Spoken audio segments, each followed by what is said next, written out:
नमस्कार दोस्तों। अगर आप पिछले कुछ सालों से देखोगे, आप में से बहुत सारे बच्चे ऐसे होंगे जो बिल्कुल नए-नए होंगे, 1, 2, 3 साल से तैयारी कर रहे होंगे।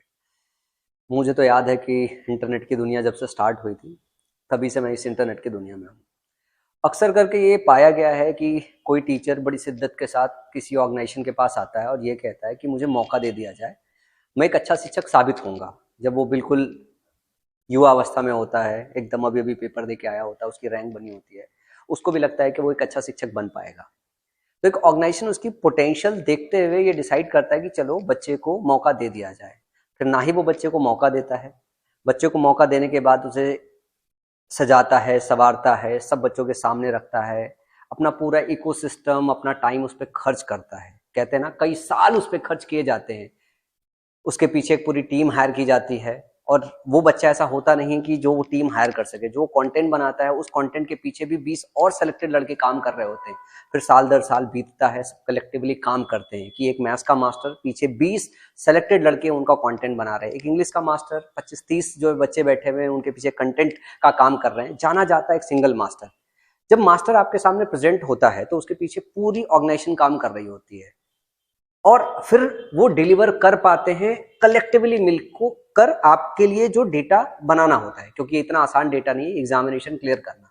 फिर एक दिन जब उनको नेम और फेम मिल जाता है तो सडनली आप ये बात सुनते हो कि एक नया यूट्यूब चैनल, जो यूट्यूब चैनल भी ऑर्गेनाइजेशन को ये कह के लोग ओपन करते हैं कि सर एक यूट्यूब चैनल बनाने दो, मेरा मन है, बहुत काम किया है, अपने चैनल का है, आपकी ऑर्गेनाइजेशन बिल्ड करने के काम आएगा।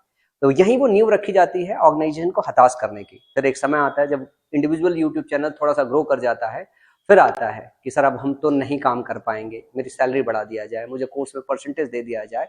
और जो सालों की मेहनत होती है एक ऑर्गेनाइजेशन की ना, जो उसने खर्च किया होता है, सोच के देखो कि उस ऑर्गेनाइजेशन के ओनर को और उसकी कलेक्टिव टीम को कितना पेन होता होगा जब कोई टीचर इस तरीके की वीडियो जारी करता है कि वाई आई लेफ्ट, बहुत प्यार और सम्मान से। इसके पहले आता था वीडियोस यूट्यूब पे कि why I left Unacademy, why I left physics वाला, वाई आई लेफ्ट फलाना ऑर्गेनाइजेशन, वाई आई लेफ्ट ठिकाना ऑर्गेनाइजेशन। अक्सर करके आप सारे के सारे बच्चे देखते हो कि फिर आप उस टीचर का कंटेंट देखते हो, उसी से प्यार और मोहब्बत होता है, क्योंकि सिलेक्शन कलेक्टिवली उस हीरो की वजह से ही होता है जो आपको समझ में आता है। ना ही ऑर्गेनाइजेशन को देख पाते हो आप, ना पीछे बैठी हुई और सिलेक्टेड लड़कों की टीम देख पाते हो। ये पेन मैं इसलिए अंडरस्टैंड कर पा रहा हूं क्योंकि कई सालों तक ये मेरे पास भी होता रहा है। अब ये कहीं और पे हो रहा है, तो पहले जब मेरे साथ हुआ तो दूसरी वाली ऑर्गेनाइजेशन इस बात को लेके मजे ले रही थी, अब उनके साथ हो रहा है तो मुझे भी कायदे से बैठ के मजे लेने चाहिए। लेकिन मैं इस बात को समझता हूं कि एक ऑर्गेनाइजेशन को खड़ा करने में कितना पेन होता है। मेरा मानना है विक्रमजीत सर को आज के समय बड़ी परेशानी होगी आदित्य के मूव करने में, फिर प्रशांत सोलंकी सर के मूव करने में। अभी मैं थोड़ी देर पहले प्रशांत सोलंकी सर का वीडियो देख रहा था। तो जब टीचर जाते हैं तो अक्सर करके यूट्यूब पे आके आपको एक स्टोरी सुनाते हैं कि मैं जा रहा हूँ, बहुत प्यार और सम्मान मिला है और जो कर रहा हूँ आप सबके लिए कर रहा हूँ।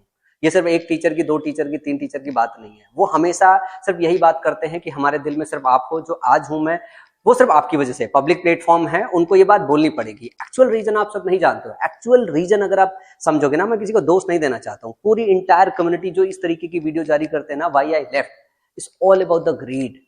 कि वो सही मायने में खुल के ये नहीं बता रहे हैं कि बच्चा ये आपका नाम सिर्फ वहम है, ये इमोशनल फूल बनाने का काम है। जो ये काम और डिसीजन ले कर रहा हूं मैं, ये मैं अपनी इंडिविजुअल ग्रोथ के लिए कर रहा हूं। आज मैं यहाँ पे खड़े होकर 1 CR कमा पा रहा हूँ, 2 करोड़ कमा पा रहा हूँ, लेकिन मेरी महत्वाकांक्षाएं अब 2 करोड़ के ऊपर हो गया।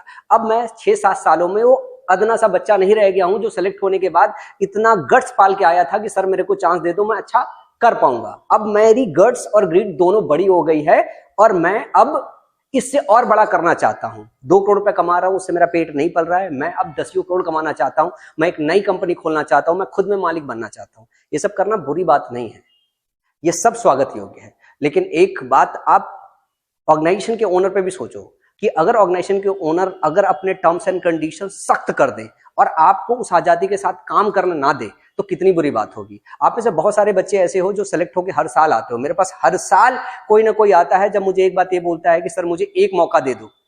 पिछले कई सालों से मैंने ये मौका देना ही बंद कर रखा है, वरना सबसे पहले मौका कौन देता था? सबसे पहले मौका किसी भी बच्चे को माई पाठशाला देता था। चाहे अभिषेक की बात कर लो, चाहे इसके पहले किसी शिक्षक की बात कर लो। पुराने समय में अगर आप जाओगे तो गगन को भी कोई क्लास नहीं दे रहा था, पहली क्लास हमने दी और उसके बाद हमने वो मौका उड़ान दिया। और मुझे कभी बुरा नहीं लगा कि कोई गया। लेकिन आज ये जो चीज चल रही है ना, वो सोच के देखो कि कितने बुरे स्तर की हो रही है। सवाल इस बात का नहीं है कि विक्रमजीत सर का क्या होगा, सवाल ये नहीं है कि माई पाठशाला का क्या होगा, सवाल ये नहीं कि अनअकैडमी का क्या होगा, लेकिन सवाल ऐसे आने वाले उस हर बच्चे के पर कतरने का होगा। आप सोच के देखो कि आज के समय में, अब इस इंडस्ट्री में, इस ऑनलाइन की दुनिया में कोई सेलेक्ट होकर बच्चा आए और किसी भी ऑर्गेनाइजेशन को एक बात ये कहे कि सर मेरे को एक मौका दे दो, मैं बढ़िया उड़ान भरूंगा, क्या आपको लगता है कि उसी प्यार मोहब्बत के साथ बगैर किसी टर्म्स एंड कंडीशन को बच्चे को रख दिया जाएगा? क्या उसका नाम पब्लिक डोमेन में उतना बड़ा होने दिया जाएगा? बिल्कुल नहीं होना दीजिए। ये जो डिसीजन है, ये आने वाले आपके फ्यूचर को बर्बाद कर रहा है।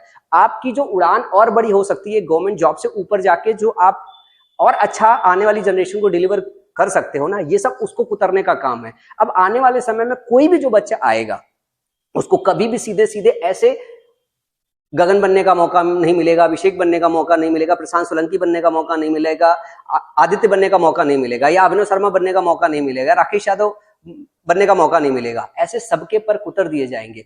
जब भी हम कोई काम करते हैं, हमारे डिसीजन जो होते हैं आने वाली जनरेशन के लिए अच्छा करता है और आने वाली जनरेशन को बुरा करता है।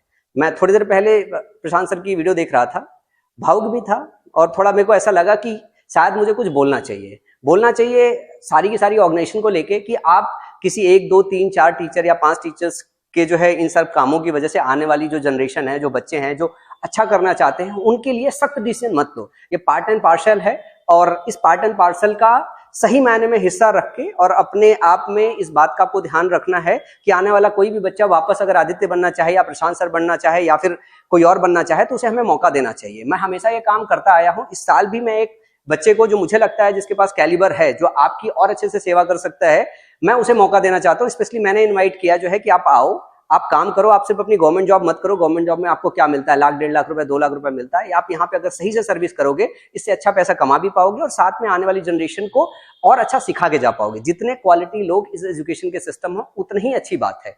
लेकिन मैं फिर से सारे टीचरों से रिक्वेस्ट करता हूँ कि जब भी आप जा रहे हो तो मेक श्योर आप थोड़ा सा और सही मायने में आने वाली जनरेशन से बात कर पाओ, खुल के बात कर पाओ। ये इमोशनल ब्लैकमेल करने का ड्रामा अगर हम बंद कर दें, मैं अपने आप के लिए भी बात कर रहा हूं, मैंने तो बड़े लंबे समय से बंद कर दिया है। मैं आप सब लोगों से रिक्वेस्ट करना चाहूंगा कि अगर आप इसे बंद कर दे कि सिर्फ आपके लिए नहीं, साथ में ये भी बोले कि नहीं, ये हमारे लिए, हमारी ग्रोथ के लिए है। मैं अब इसके आगे 2 स्टेप और जाना चाहता हूं। मेरी इस ऑर्गेनाइजेशन के साथ मेरी महत्वाकांक्षाएं पूरी नहीं हो पा रही थी। मैं अपनी महत्वाकांक्षाएं पूरी करने के लिए मैं एक ऑर्गेनाइजेशन, एक कंपनी खड़ी करना चाहता हूं और कंपनी खड़ी करके मैं आपको सेवा देना चाहता हूं। इसमें कोई बुरी बात नहीं है, लेकिन खुल के दिल से बोलिए इस बात को कि नहीं, मैं इस वजह से जा रहा हूं, सिर्फ इस वजह से नहीं जा रहा हूं कि आपके लिए जा रहा हूं, आपके लिए हूं।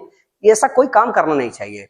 और वैसे भी मेरी कोशिश हमेशा रहेगी, अगर आप सारे के सारे बच्चे ऐसे हो जो सिलेक्टेड हो और आप चाहते हो किसी ऑर्गेनाइजेशन में खड़े होके अपने आप को ये बताना कि नहीं, आपको गगन जैसा बनना है, अभिषेक ओझा जैसा बनना है, आदित्य जैसा बनना है, प्रशांत सोलंकी जैसा बनना है, आप मेरे पास आओ यार। मैं हमेशा से मौका देता आया हूं, दोबारा मौका दूंगा।